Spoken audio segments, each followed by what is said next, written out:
You're listening to the Options Insider Radio Network. For more quality options programs, visit www.theoptionsinsider.com or search for Options Insider Radio Network in your podcast provider of choice. Listeners can also access all of our programming through our mobile app, available in iTunes and on Google Play. Don't forget to follow along with your favorite programs and submit your own questions for the hosts at twitter.com/options, facebook.com/theoptionsinsider, or via questions at theoptionsinsider.com. And now, it's time for the show that breaks down the options market. From unusual activity alerts to market updates and trading strategies. If it involves puts and calls, then our all-star panel will break it down. It's time to hit the option block with your host, Mark Longo from theoptionsinsider.com, and co-hosts Alex the Viceroy Jacobson from Options Express, Uncle Mike Tusaw from RCM Asset Management, Andrew the Rock Lobster Giovinazzi, and Mark the Greasy Meatball Sebastian from OptionPit.com. The Option Block is brought to you by Options Express by Charles Schwab. Don't spend time worrying about your broker at Options Express by Charles Schwab. Security, stability, and account protection are the most important responsibilities to our customers. Secure account access, enhanced financial protection, entrusted with over $7 billion in customer assets. Established financial stability. Options Express by Charles Schwab lets you trade with confidence. Stocks, options, and futures all in one account. Trade with a specialist. Visit www.optionsexpress.com to open your free account. Options Express by Charles Schwab is a member of FINRA, SIPC, and NFA.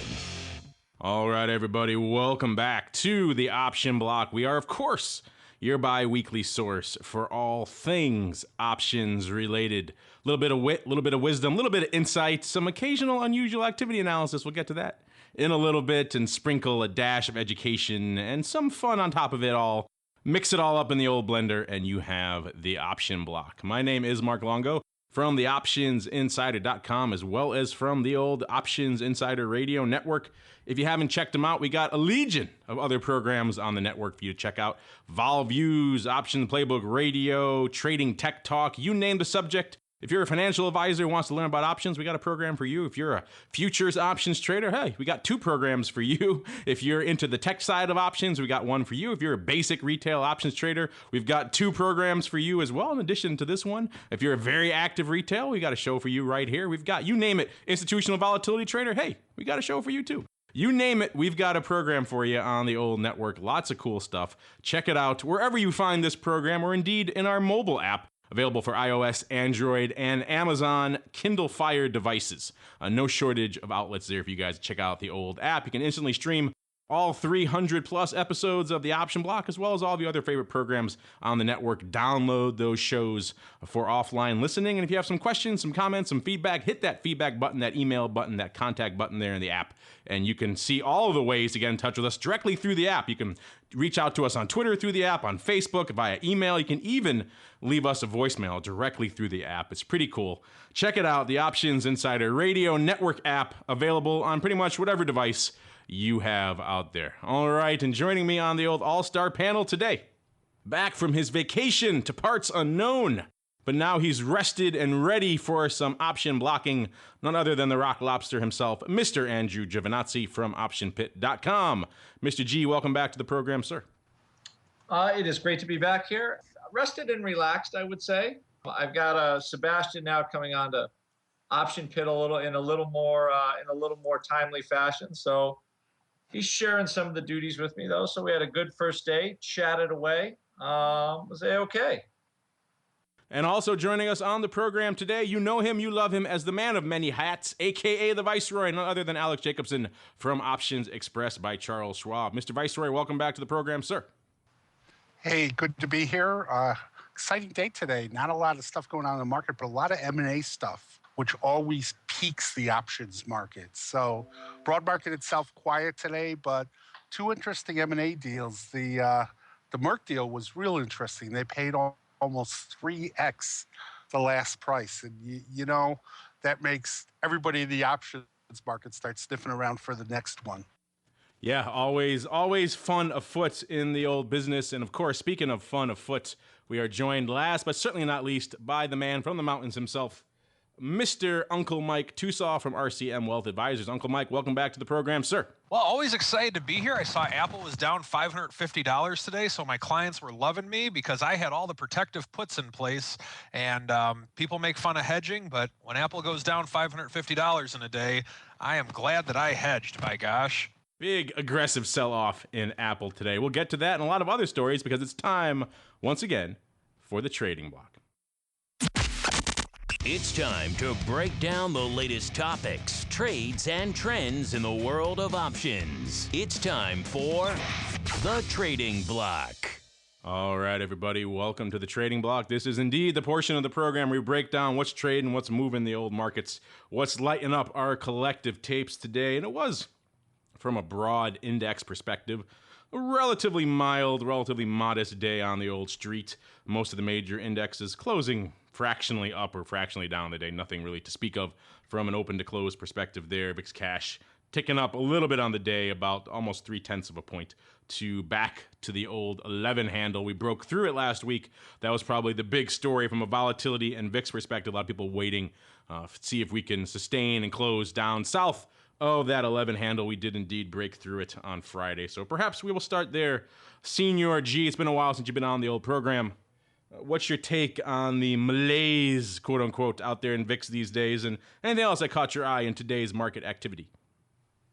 What caught my eye was the 4.5% realized vol over the last 10 days. Just nobody cares. I mean, they care enough to just buy stocks on, I guess, we starting to have that okay employment. We had the NFP number last week, and it seemed to get stocks.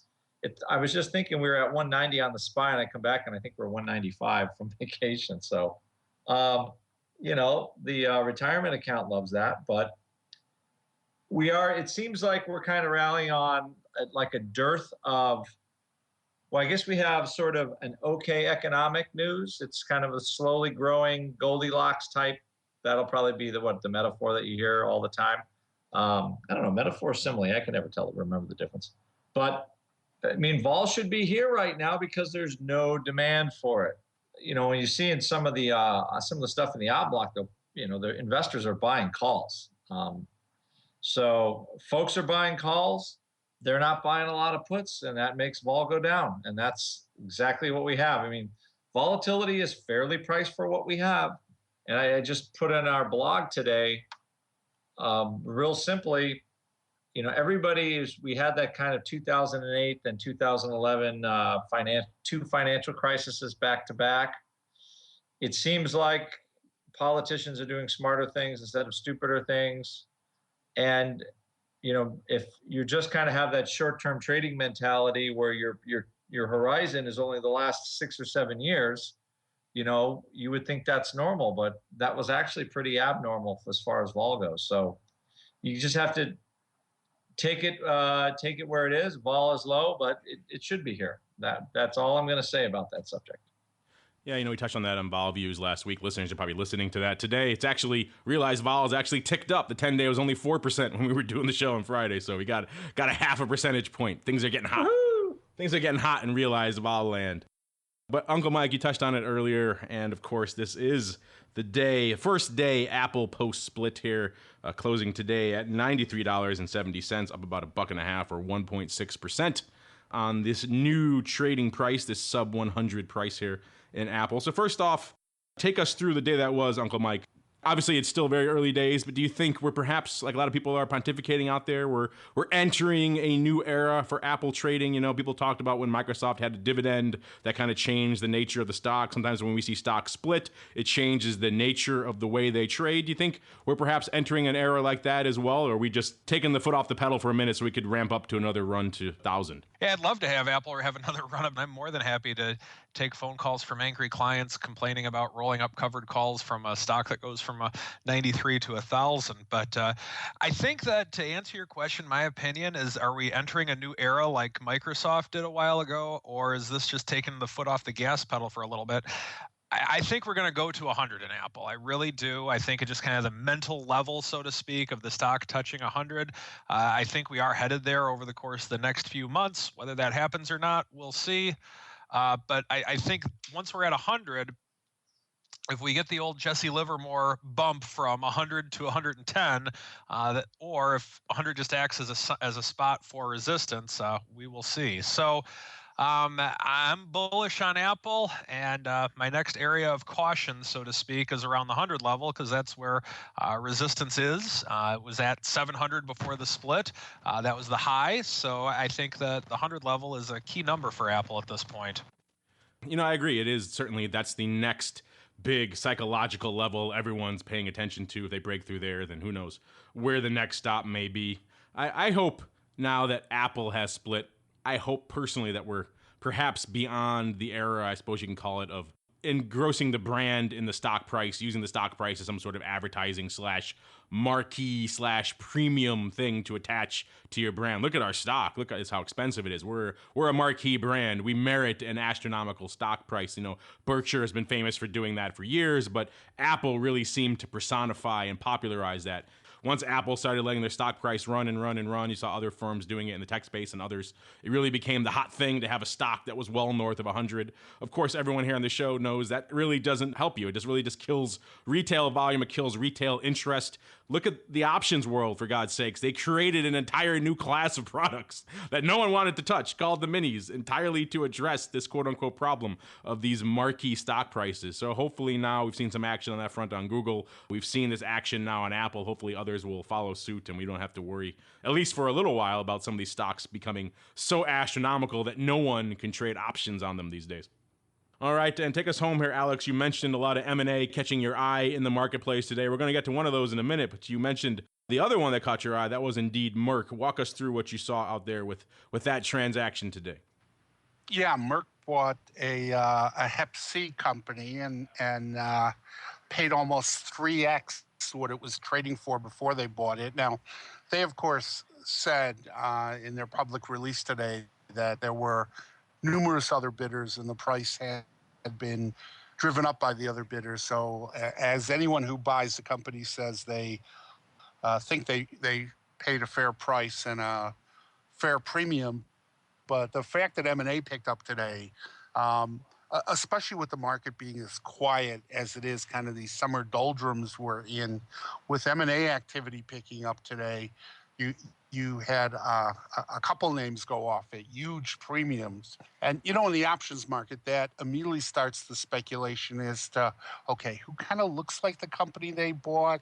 So we saw the run in biotech today, and I think if Big Pharma continues to want to spend cash, that's going to come into the biotech space.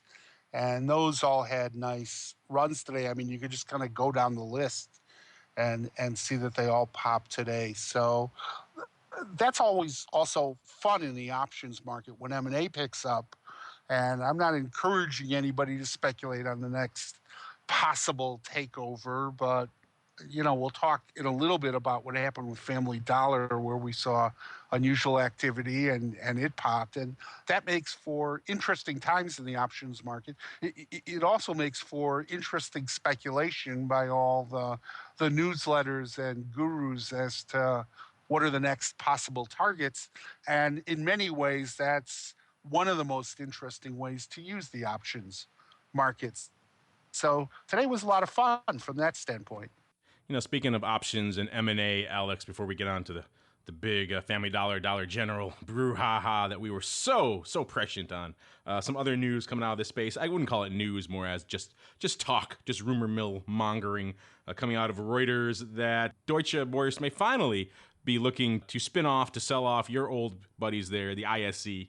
It's pretty much an open secret that exchange hasn't really performed up to their expectations. They paid, I think, nearly $3 billion for it back in 2007 or 2008. And now, fast forward a few years, they've had multiple write-downs on the exchange. And obviously, competition has heated up in the options exchange space, making it more difficult for ISC to capture market share. I'm assuming, you having been around the block a bit, Alex, that this talk doesn't really come as much of a surprise to you. No, and Deutsche Bourse has repeatedly in the last year talked about a pivot to Asia because that's where they see the volume. Look, I could do hours on the ISE, and basically we were innovative, we were pioneers. The first 6 or 7 months we were in business, our burn rate was very close to putting us out of business. Lots of people in Chicago wanted to see us die. But in the time, ISE begins trading in 2000. That's now 14 years ago. Every exchange has cut their costs. ISE was the pioneer in terms of cutting costs, payment for order flow. It brought the price of options trading down, but the competition came on full bore. I mean, 10, 12 years ago, after the ISE had started, you would have pretty much written off the Amex. The Amex had dropped to about 1 share point. It had no investment in it. Then the New York bought it and innovated. And, what's the underlying story here? This has all been good for customers. Technology is terrific. Prices are low. Another time we'll get into the hedge fund debate and maker taker. But ISE's biggest problem was they let me go and they lost 20 share points. So there you go. Part ways with the Viceroy at your peril. Yeah, that's Deutsche Bourse paid $3 billion. And the price they're talking about now is maybe $1 billion to $1.5 billion. And that's indicative of the competition in the options market. Equity options have become a commoditized product. I mean, the most actively traded instrument is the spider. And if you think about it from a standpoint of exchange fees, trading is just about free. The SIBO franchise is the SPX and the VIX, which they can still charge for because they have monopoly pricing. But the rest of the industry itself is going to have to reinvent itself here. And it'll be interesting to see how the industry reinvents itself. But it's clear Deutsche Bourse is pivoting to Asia. It's also clear, since the SEC did not object when Deutsche Bourse went to buy the New York Stock Exchange, it was the European regulators who objected, that they don't see a concentration problem. So it would make perfect sense here for one of the large exchange groups, either ICE with its exchange properties or NASDAQ OMX with its exchange properties, to consolidate the ISE in. And whatever the price is, there's still about a 15 share there. And that's pretty valuable. If they really want to sell it, I expect the deal could be done. Indeed, we'll keep an eye on that. Of course, it is interesting to speculate and who could actually buy them. They even mention at the end of the Reuters article, after all this speculation, they say, frankly, a logical buyer with deep enough pockets doesn't immediately come to mind. So we'd place relatively low odds on the transaction happening in the near term. I'd have to probably concur with that. Not a lot of players eager to jump into the exchange space that aren't already there and don't already have some market share there. So interesting stuff. We'll keep an eye on that. Meanwhile, it's time to roll on into the odd block because we have some fun horn tooting to do there in that segment. It's time to break down the most interesting, unusual, and downright questionable options activity that's been identified by theoptionsinsider.com. It's time for the Odd Block.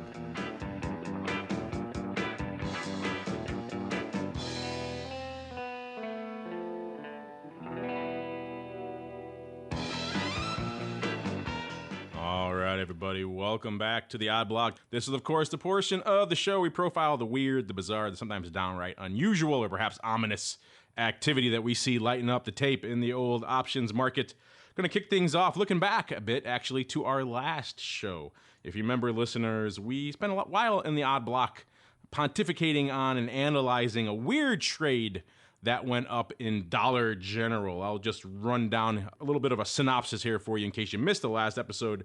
We were talking at the time Dollar General, ticker symbol DG, was trading about $57.55. We saw a customer coming in and scooping up just a ton of premium across the board. He bought the Nove 65s 5,000 times. He bought the Jan 75s also about 5,000 times for 55 cents. He also bought the Nove 5060 Strangle 1,500 times, a ton of volume. And then the next day, he came in and essentially doubled down on that again. He bought essentially 10,000 more of each of those. The Nove 65s, the Jan 75s. In addition, this time, the Jan 85s, he did it 10,000 times each, in addition to what he did the previous day, for $1.55, 60 cents, and $1.50 respectively. So clearly we knew something was up. The game was afoot out there in Dollar General. We really didn't know what was up, because this is probably one of the weirder of the quote-unquote smart money trades we've seen going up out here in a name like this. Usually if someone has this much info, they're going to structure it toward the lines of the info that they have. You don't see people coming in and buying upside and strangles and puts and everything else kind of all in some one wacky hybrid position. Andrew, see what happens? You go on vacation for a couple of days and we have all the fun without you in the odd block. It happened too in like all the trades that we manage. All the good stuff happened last week, and then I come in and nothing happens today. So it's, at least I put them on to set up for good stuff. But it happens. This is what happens. Somebody is much smarter now on how they do this. That's what I would say is the interesting part here. A lot more clever. You buy a strangle. You're just a little, just a little bit smarter the way that they handle this, what could be news maybe that they think they know of. So, but it looks like it's working. Yeah, we should, of course, mention what happened, of course. Over the weekend, it was announced that our good friend, rabble-rouser extraordinaire, Carl Icahn, announced a 9.4%, I believe, stake in Family Dollar. So not Dollar General, but in Family Dollar. That sent shares of Family Dollar soaring upwards about 13% or 8 handles to 68, 62. Of course, there's been talk for a while in that dollar realm that Family Dollar and Dollar General might merge. Carl Icahn seems to be pretty favorable to that idea. So that, of course, sent shares of Dollar General northward as well, to the tune of nearly the same percentage, nearly 8% as well, about 4.25 handles to 62.25. So this guy gobbling up premium left and right. It seems like it worked out fairly well for this person. Again, just one of those interesting deals. You can just tell someone knew something was afoot, perhaps not really knowing what it was, and wanted to structure it appropriately. What's your take, Senior Rock Lobster, in hindsight, now that we know what the deal this person was specking on was, on the way he set this whole thing up? I just, like I said, I think it was pretty clever. He bought sort of little trickles in different places. He bought a little farther out in time in November. Again, pretty aggressive. It's almost like they're trying to sort of hide the way they were doing things, because because it has the idea of a little bit of a slapdash, but. So you think when the regulators come knocking, he's going to say, look, I bought puts too? Yeah, I bought this, I bought that. It's a long-term investment. What are you going to do? Leave me alone. That is one potential reason, I suppose, for why he did it the way he did it. It's all, okay, so he has his 9% stake, and they might have it. So, but I'm an investor. That's all I can, that's all I can think of exactly, sort of how they did it like that. But, for now, it looks correct. It looks correct. So, but a very interesting chunk of paper, sort of, who buys upside calls in these like retail stocks? I mean, come on, right? So, you're buying the 85 calls in January. Well, so again, this is all like a long-term bullish stuff, but now they didn't come running out to close it today either, it looks like. So vol's still kind of pumped in there, and we'll see if anything else happens. But they're not jumping out of the contracts yet. That's for sure. Yeah, that's interesting. They haven't taken the opportunity to get the heck out of Dodge. Maybe they foresee some further movements. Of course, vol is nice and inflated after this event. Usually you might see a bit of a pop and then vol coming off the other side. Vol still inflated. I'm guessing the market maker's waiting to get some of these contracts back before they take some of this vol in. But still interesting stuff. We did see in Dollar General today, 6,000 of the 65s going up out there in January. So there is some activity, not surprisingly. That was probably the biggest trade of the day, we saw going up out there, 2,200 of the July 65s as well, 700 of the July 70s. So a lot of upside, as you might expect on the day when the stock's gapping up. But the biggest trade, again, out in January today. So people liking their Jan premium, their Jan vol. We'll keep an eye on these two to see when he actually closes these, listeners. I guess this could have been part of some sort of peers trade. We don't have the Family Dollar side to analyze that, but it seems more likely this guy knew the game was afoot out there in Family Dollar and wanted to spec accordingly. Hopefully, our friendly neighborhood regulators will keep an eye on this one. Maybe we'll send him an email saying, hey, check out this trade. Because this is clearly someone who knew something was up and was putting a lot of skin in the game to keep an eye on. So not often do we say on the show, listeners, that the size money is the smart money. This time, it seemed to be, at the very least, the fortuitous money with a few extra, shall we say, questionable elements that I don't think any of us really can explain right now why this guy structured it the way he did, but still interesting stuff nonetheless. Keep an eye on it. See, listeners, it pays to listen to the Option Block, to read the Options Insider, because you get these nuggets flowing through every now and then, and you know ahead of time before Carl Icahn comes in and establishes a big 9% stake. Alex, I know you love M&A. This is kind of what your bread and butter, what you live for. What's your take on this big deal going down in dollar store land today? So 2 points. Number one, you should start charging for the podcast because Thursday's discussion of this was clearly worth gold. There's another reason they may not have closed, and I'm going to be my usual wet blanket here. If this customer was trading with proprietary non-public, they may not have been able to close today. And again, I'm the wet blanket here, but this got enough press over the weekend. And if you remember 2 weeks ago, Icahn had the Mickelson and the gambler in Vegas and the FBI wiretaps. If this was material non-public, it's right in the eye of the storm now. And I don't want to speculate that those accounts are frozen, but it may not have been prudent if you were that investor to go back and blow them out today. So we need to keep an eye on this. This is getting real interesting. The ultimate irony of ironies, being so right, putting all these positions on for such size, and then having to watch and not be able to take it off. It's got to be a very heartbreaking scenario for these people here. My heart goes out to them. All right, we'll keep an eye on that, definitely. Meanwhile, we'll move on to our next name in the old odd block. Perhaps not as sexy, but still pretty interesting. This is USG Corp, ticker symbol. Surprise, surprise, USG, closing today, $31.60. Doing about 2,000 contracts a day, doing about 13,000 today. So a fairly robust day from a volume perspective here for USG. What we saw in particular was some action out in the AUG 33s to the tune of 3,750, going up at the time we profiled this trade to the tune of $1.25. End of the day, a total of nearly another 2,000 going up for a total of 5,563 going up on the day. Looks like your standard out of the money call buy here. It's not too far out of the money, but out of the money call buy nonetheless. A bit of an early motivated buyer coming in, scooping up the initial trade in one big block. Vol, not surprisingly, catching a little bit of a bid on the day as a result. Senior Rock Lobster, walk us through this call buying frenzy out here in USG. Yeah, I saw a lot of these today. Just gotta have them. Like on the opening, big print. I want to buy them, and we're going to wait to see what happens. They certainly weren't trying to get out of them today. Volatility did seem to lift for most of the day.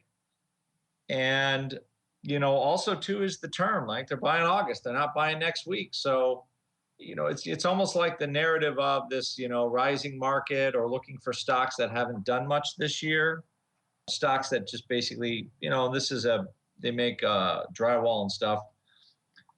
So, maybe some of those beaten down dogs or stocks that haven't performed as money managers start looking for things that aren't at all-time highs. So just flat out think it's going to go up type of call trade. You usually see those really only in bull markets or people that know what's going on. All right, and moving on to a new name that we haven't profiled here in the odd block before. This is Kodiak Oil and Gas Corp, ticker symbol KOG, K-O-G. Closing today, $13.15. This is the name that does about 7,000 contracts a day, so fairly robust. Doing nearly 34,000 today, so a pretty sizable volume day out here in KOG land. In particular, we saw action, looks like a pretty sizable put roll. We saw, when we profiled it, 16,275 of the June 12 puts going up for a nickel on open interest of 33,000 contracts. And then a little bit after we wrote that part up, we saw the July 13 puts going up 13,000 times and some change. We saw the June kind going up for a nickel. I don't have the price here on the Julys, but it looks like the old roll up and out here, rolling from the June 12s up to the July 13s. It was selling, it looks like selling the Junes for a nickel and buying the July. So, you know, when it went and the July went up mark buy right, it looks like this kind of paper where they buy the puts and then buy the underlying. In this case, though, I mean, you're only buying those puts for, you know, a short amount of time. So it's a pretty aggressive put play. So it could be puts in stock on a ratio or something like that. But, you know, there's 30,000 of the June 12 puts open. And with only half of them being closed today. So I'm going to assume that somebody is just rolling out here looking for, looking for basically the next roll. There was almost no open interest to speak of in July. So just a customer, I believe, using this as kind of a protected put sort of play. And they're going to start rolling themselves into the next, into the next month. So, because if it's been dead out put speculation, they've been wrong for a very, very, very long time. And this stock has just kind of made this slow move, up and up and up and up and up since the beginning of the year, just slowly grinding its way up. So it's feeling more like a puts and stock type trade. Yeah, probably. This guy probably wouldn't be around as long if he was just outright specking here on the puts. You're right. It is interesting that he chose to go to July, not to SEP, or get himself a little bit more protection in there. Maybe he feels he just needs a little bit of near term while this thing runs a bit, then he could reposition at a higher, or in his case, hopefully higher strike at a later date. Interesting stuff here. And we're going to wrap things up in the old odd block with, I believe, a newcomer. I don't think we've talked about good old Clorox in the old odd block before. This is ticker symbol CLX. Closing today, $92.66, one of the pricier names in the old odd block today. This is the name that does about 1,300 contracts a day, doing nearly 30,000 today. So size love here, in particular coming on the July 95 strike. When we profiled it, we saw about 3,000 of these Clorox July 95s going up for 20 cents. Now, by the end of the day, we saw a total of 15,000 of these going up on this strike for prices. Looks like in that range, but just a lot of action out in Clorox today in general. 15,000 on that strike. A lot of action in the front month as well, with nearly 4,000 of the July 92 halves going up today. So a lot of action out here in Bleachland, aka Clorox. Take us home, sir, with this size upside call activity in Clorox. This was one of my favorites because you don't often buy calls for 25 cents, and then by the end of the day they're trading for $1.15. So I thought for whatever reason that was pretty savvy. That doesn't happen to you every day, Andrew? I wish it did happen every day, but strangely enough, it doesn't. It doesn't. It does happen every once in a while, though. But anyway, this. I believe Clorox was kind of an Icahn target for a while. And again, not really scanning the news hard for this one. I want to take a look at it tomorrow because there wasn't, it leapt after about 12:30 today or 1 p.m. Eastern time. Stock just took off for $3. So I don't know if everybody was just figuring this out, but the buyer of these July 95 calls that are now worth a lot more, time-wise, they picked it basically kind of right at the news. They just grabbed them and then off they went. So pretty good purchase. You know, this is Icahn related because this Clorox is the name, of course, that Alex referred to earlier when they're talking about Icahn and Mickelson and all these other guys with that insider trading probe. That was on Clorox. Right. So as it stands right now, I mean, the volatility in here went up, and I know Sebastian's going to go crazy, but up 50%. It was 9 vol, and now it's 18. I can see his ears turning red right now wherever he is. I know.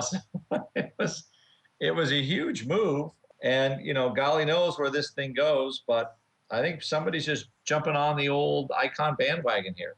He did pretty good with the Apple trade too, so. Yeah, he can certainly talk a few points into any stock. So if you want to count on him for that, he can deliver that. Beyond that, who knows? But that's pretty much all you need if you're trading these things. So there are worse things to rely on. I guess we can call today's odd block the Icahn block for lack of a better term. And of course, listeners, again, just proves how you have to stay tuned here to the old odd block to see what's cooking and what's coming down the pike in the broad market land. All right, and now it's time for us to keep on rolling right on into Alex's favorite segment, because it's time once again for the Xpress Block. The Xpress Block, brought to you by Options Express by Charles Schwab. Options Express by Charles Schwab lets you trade where and when you want for every level of trading. From advanced charting, free daily trading ideas, and free educational resources. Options Express by Charles Schwab is the online broker for all traders. Best of all, Options Express by Charles Schwab lets you trade stocks, options, and futures all in a single account on powerful yet easy-use trading platforms, including mobile devices. Visit optionsexpress.com for your free account. Options Express by Charles Schwab is a member of FINRA, SIPC, and NFA. All right, listeners, you know what time it is. It's time for Mr. Viceroy to don his fancy cap and take us behind the scenes into the land known as OX by Charles Schwab. Alex, we talked M&A. We talked a lot of cool stuff. Lighten up the old tape today. What was lighting up the old tape over there at OX? So the Apple split kept the desk busy today. In fact, when I surveyed the desk, I got kind of this funny email that everybody knew it was coming. It was announced, and a couple people, I guess, took Mike's comments to heart. They came in this morning and saw it down over $500. But the desk had a lot of housekeeping to do today with Apple. A couple other names were busy on the desk today. And one is interesting because one is an old OX favorite, which is Lululemon, which has earnings this week. And Lulu has become kind of a living dead stock now that it's down in the $45 area. It did pop a little bit today, but a lot of speculation on what these earnings are going to look like. The other thing that kept the futures desk busy today is there's been kind of a stealth rally in oil, and crude traded back up over the 104 level today. And we're kind of all feeling that at the gas pump. But I don't think that's what anybody expected, with all the oil we're producing. But oil has ticked to near-term highs. Gold has almost become dormant on the desk. It's not quite uninteresting, but it's gotten quiet. A couple other names that were active today. Disney did a little bit of business on the desk today. It was a quiet day overall, but the M&A names dominated the conversation, and Apple dominated the housekeeping. All right, Carl Icahn, always good for a good boost of volume, and Apple always good to take up some time. I'm sure there are a legion of Apple questions. Speaking of questions, didn't have any time for it on Thursday, so we'll squeeze a few in today and open up the old mail block. It's time to take your seat on the All-Star panel as we read your emails, tweets, Facebook messages, website comments, and much more. It's time for the Mail Block. All right, welcome to the Mail Block. Listeners, you guys know what that means. It means it's time for you guys to take your seat on the All-Star panel and join us with your questions, your comments. We're going to kick things off. This one's just grist for the mill. We got a whole panel full of educators here, so I'm sure you're all champing at the old bit to answer this one. This comes from Alexander Soja. He writes, "Love the program. I listen on my commute to and from work. I would like to know more about the broken wing butterfly. What is this strategy and why would it be useful?" Well, Pretty straightforward question. Uncle Mike, we're not doing a strat block, so perhaps I'll toss it to you today to get us started on our in-depth discussion of the broken wing butterfly. What do you have to say here to our friend, Mr. Soja? I don't know if you remember the Styx song from the 70s, The Grand Illusion, but oftentimes I think of that trade as the Grand Illusion a lot of times. I don't know if you know this, Uncle Mike, but I'm only 18 years old, so that stuff predates me. Got it. So with that in mind, the broken wing butterfly, it can be a good trade, but let me kind of tell the bad parts of it first. Traditional butterfly, you buy a 50 call, sell 260 calls, and then buy a 170 call. And the concept behind that is that let's assume that you hold the trade till expiration, which you never will, but let's just assume that you did. You want the trade to be as close to 60 as possible at expiration to get the maximum profit on it. There's a lot of other ways with which to trade it, through managing the risk, through trading the volatility in it, and that type of thing. But the concept is that you want 60 to be your point. So you can do the trade whether the stock's at 30, let's say you're bullish, although that would be pretty far out of the money. 60 is still where your maximum profit's going to be.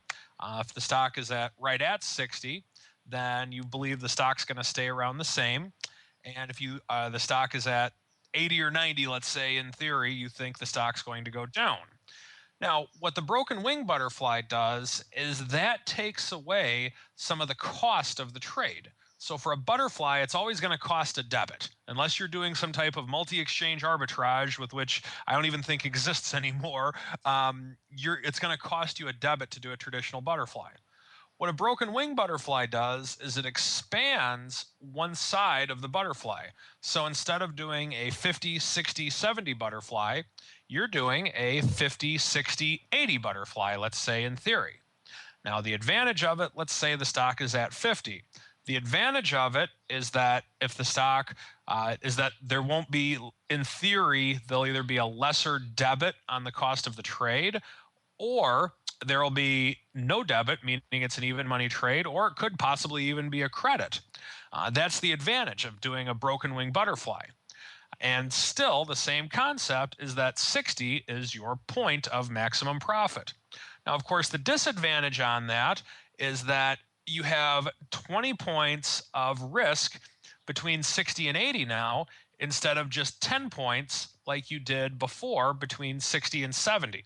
So if the stock goes up too much, you're taking on twice the risk. However, you're still getting a credit for taking on that risk. So I'm typically not a very big broken wing butterfly guy. I like the concept of it, but I prefer a traditional butterfly.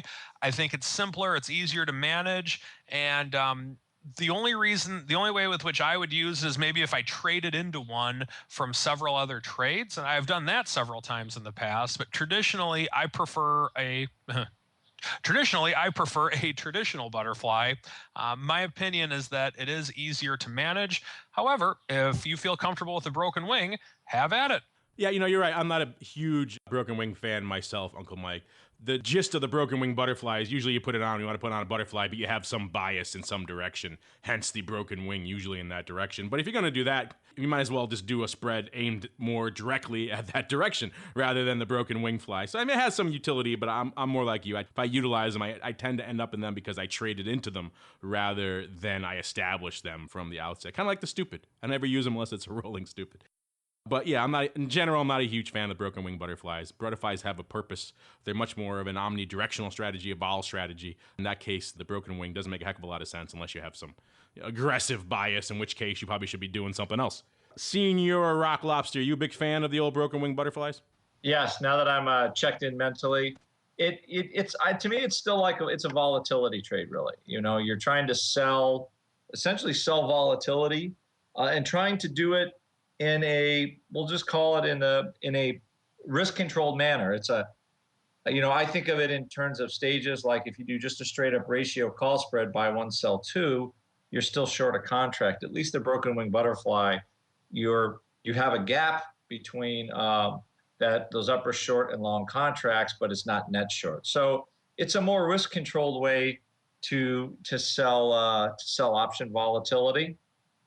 And it has its place. Generally, I only use them really when the vol's a little bit higher already. and it seems to be coming in where that type of trade actually might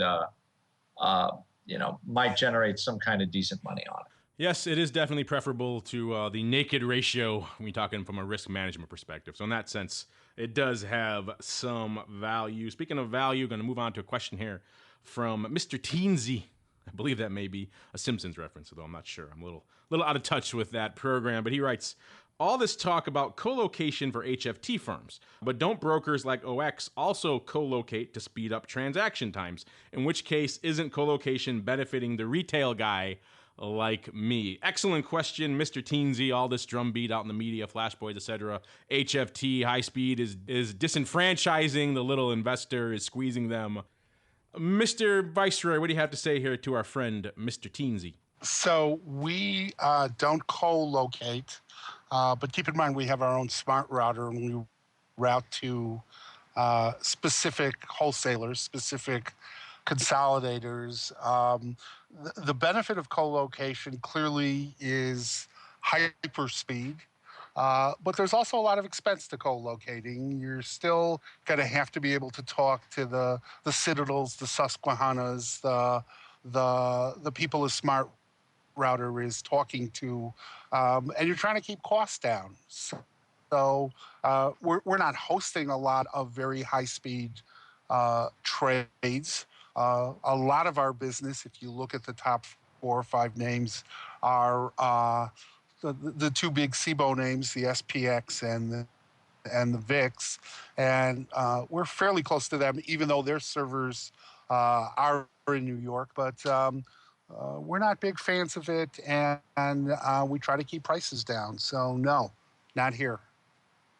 All right, good stuff. And that's unfortunately all the time we have for the old mail block. And now we're going to keep on rolling right on into our final segment, Around the Block. It's time to tell you what we'll be watching on our trading screens until the next episode. It's time for Around the Block. All right, listeners, a lot of stuff to watch for the coming week. Of course, I'm sure as Uncle Mike is paying attention to, we got the S&P creeping ever closer to that magical 2K mark. We'll keep an eye on that because that, of course, is a very, very prominent psychological indicator that everyone is watching. Mr. Viceroy also touched on the fact that a popular options name, at least formerly popular OX name as well, Lululemon, has earnings coming out on the 12th before the open. So the earnings season not entirely done yet, listeners. Still a few stragglers out there rolling in. Aside from those two, what else are you guys watching? Maybe perhaps Mr. Viceroy, we shall start with you. 260 on the 10-year. Talked a lot about macro. The Lulu earnings will be interesting. We'll see if it resurrects itself this time and can get back up over 50. But I don't like the follow through. I don't like the fact that even with the Dow and the S&P at highs, the trading has still been kind of lackluster. I think it would be powerful to see some follow through.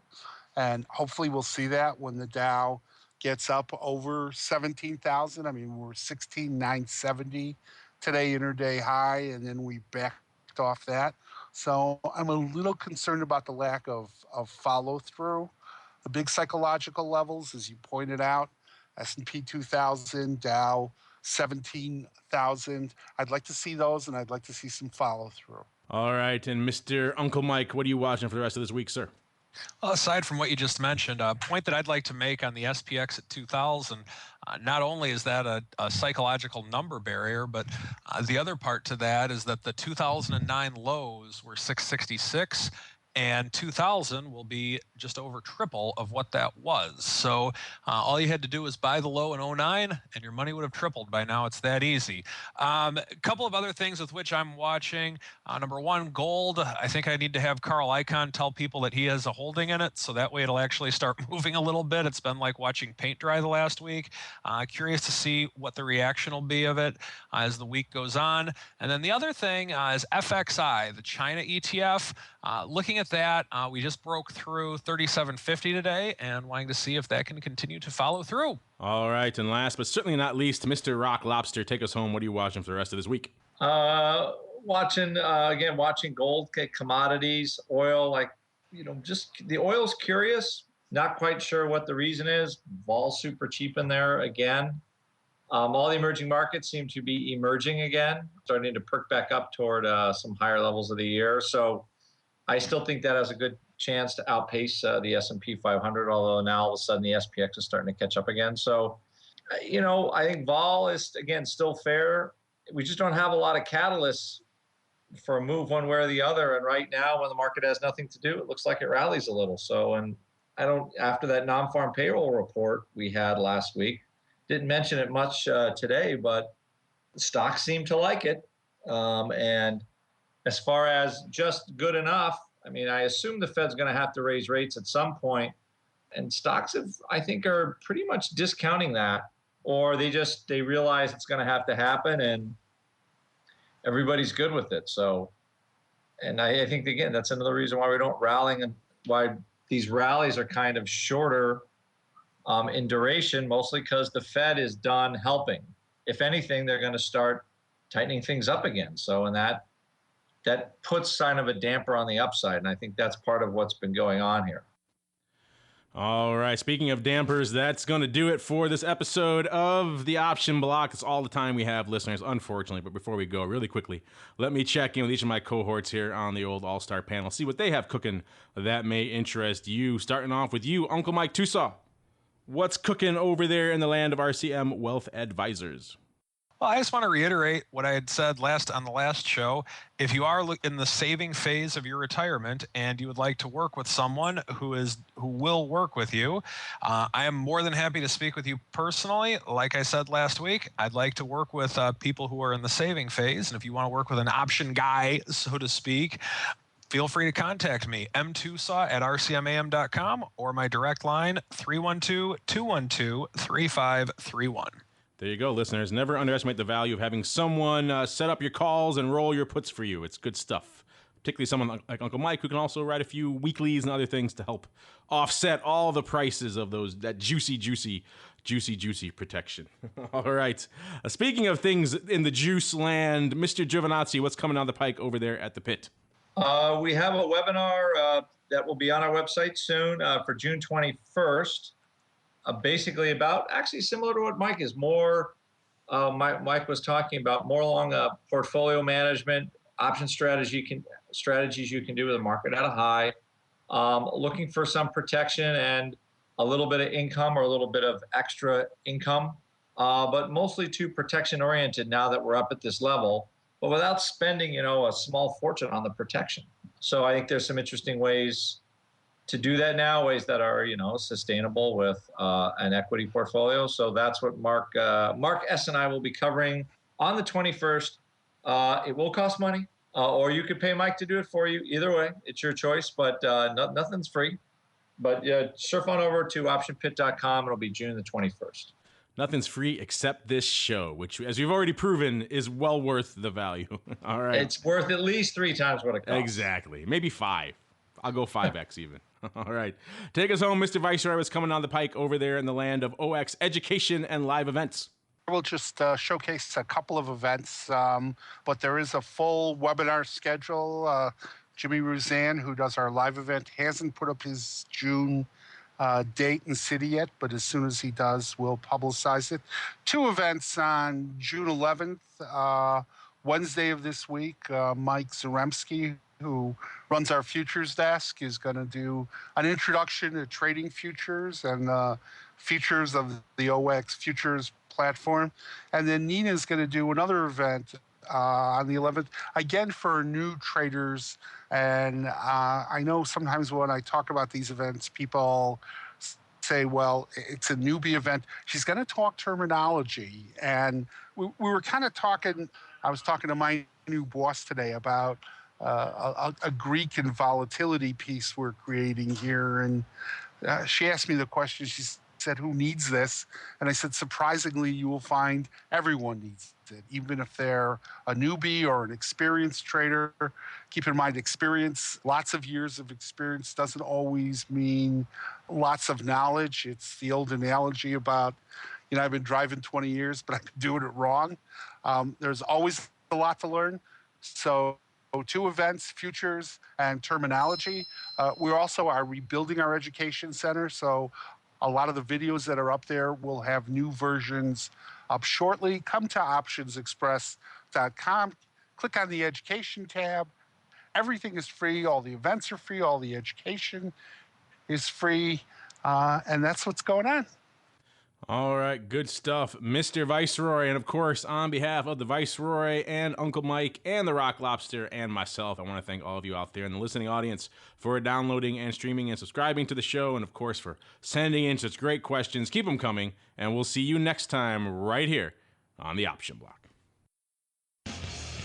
The Option Block was brought to you by Options Express by Charles Schwab. Don't spend time worrying about your broker at Options Express by Charles Schwab. Security, stability, and account protection are the most important responsibilities to our customers. Secure account access, enhanced financial protection, entrusted with over $7 billion in customer assets. Established financial stability. Options Express by Charles Schwab lets you trade with confidence. Stocks, options, and futures all in one account. Trade with a specialist. Visit www.optionsexpress.com to open your free account. Options Express by Charles Schwab is a member of FINRA, SIPC, and NFA. The preceding program was a production of the Options Insider Radio Network. For more quality options programs, visit www.theoptionsinsider.com or search for Options Insider Radio Network in your podcast provider of choice. Listeners can also access all of our programming through our mobile app, available in iTunes and on Google Play. Don't forget to follow along with your favorite programs and submit your own questions for the hosts at twitter.com/options, facebook.com/theoptionsinsider, or via questions at theoptionsinsider.com.